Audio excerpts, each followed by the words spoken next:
चुनाव की जबरदस्त तैयारी चल रही है, लेकिन जम्मू कश्मीर के लिए ये चुनाव सबसे खास हैं।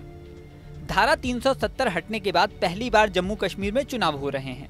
लद्दाख को अलग करके केंद्र शासित राज्य घोषित किया जा चुका है। ऐसे में जम्मू कश्मीर में 5 लोकसभा सीटें बची हैं। इन सीटों पर कौन किसे टक्कर देगा, ये देखने में पूरे देश में दिलचस्पी है। कयासों के दौर के बीच महबूबा मुफ्ती ने भी अपने पत्ते खोल दिए हैं। पीपुल्स डेमोक्रेटिक पार्टी यानी पीडीपी ने रविवार को कश्मीर घाटी में 3 सीटों के लिए अपने उम्मीदवारों की घोषणा कर दी। पार्टी अध्यक्ष महबूबा मुफ्ती ने खुद अनंतनाग से लोकसभा चुनाव लड़ने का ऐलान कर दिया है।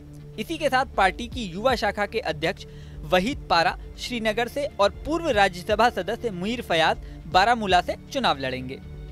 रविवार को पीडीपी संसदीय बोर्ड के प्रमुख सरताज मदनी ने ये जानकारी दी। मुफ्ती और मदनी ने संवाददाता सम्मेलन में पार्टी उम्मीदवारों की घोषणा की। उन्होंने कहा कि पीडीपी जम्मू क्षेत्र की 2 सीटों यानी उधमपुर और जम्मू में कांग्रेस का समर्थन करेगी। यहाँ ये भी खास बात है कि पहले पीडीपी और नेशनल कॉन्फ्रेंस कांग्रेस के साथ INDIA गठबंधन का हिस्सा बने थे, लेकिन पीडीपी और नेशनल कॉन्फ्रेंस के बीच सीट बंटवारे को लेकर बात नहीं बन पाई। अनंतनाग राजौरी सीट पर INDIA गठबंधन के दलों में खींचतान चल रही थी।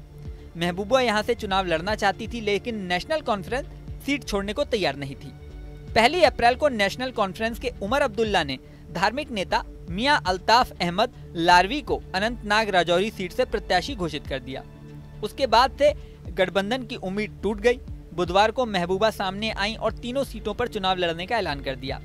अब रविवार को पीडीपी ने कैंडिडेट्स के नाम का भी ऐलान कर दिया है।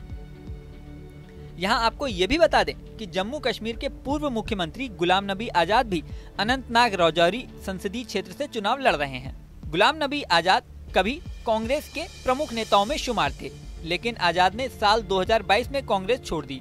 उन्होंने कांग्रेस के साथ अपने 5 दशक के लंबे जुड़ाव को समाप्त करते हुए डेमोक्रेटिक प्रोग्रेसिव आजाद पार्टी यानी DPAP का गठन किया। DPAP के नेता ताज मोहम्मदुद्दीन ने कहा कि DPAP की कोर कमेटी की बैठक हुई है और हमने फैसला किया है कि गुलाम नबी आजाद अनंतनाग राजौरी सीट से चुनाव लड़ेंगे। इससे पहले आजाद ने साल 2014 के लोकसभा चुनाव में उधमपुर संसदीय क्षेत्र से चुनाव लड़ा था और भारतीय जनता पार्टी के नेता जितेंद्र सिंह को हराया था। अल्ताफ बुखारी की अपनी पार्टी के साथ गठबंधन की संभावना पर मोइनुद्दीन ने कहा कि इस मुद्दे पर फिलहाल कोई प्रगति नहीं हुई है। बता दें कि जम्मू कश्मीर में 5 चरणों में लोकसभा चुनाव होंगे। 19 अप्रैल को पहले चरण में उधमपुर लोकसभा सीट पर मतदान होगा। 26 अप्रैल को दूसरे चरण में जम्मू की सीट पर वोटिंग होगी। तीसरे चरण यानी 7 मई को अनंतनाग की सीट पर वोटिंग होनी है। 13 मई को चौथे चरण में श्रीनगर में वोटिंग होगी। 5वें चरण में 20 मई को बारामूला सीट पर वोटिंग होगी। नतीजे 4 जून को आएंगे। जम्मू कश्मीर में कुल 5 लोकसभा सीटें हैं। इस वीडियो में फिलहाल इतना ही। बने रहें न्यूज नेशन के डिजिटल प्लेटफॉर्म पर।